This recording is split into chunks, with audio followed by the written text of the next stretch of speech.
সবাইকে ছাদ বাগানে স্বাগতম। আমার কাছে এর আগে ভিডিওতে দেখাইছিলাম একটি পেঁপের ছোট্ট চারা ছিল। সেই পেঁপের চারাটি এই বালতির ভিতরে বইছিলাম।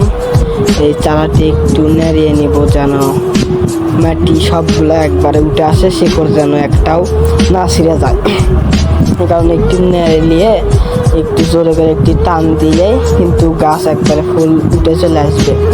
এখন বালতির ভেতরে ফুল মাটি ভরে নিছি। এখন যেখানে রোপণ করবো চারাটি সেটা এখন একটু মাটি আশেপাশে একটু সরে নিয়ে ওর ভেতরে চারাটা দিয়ে নিতে হবে।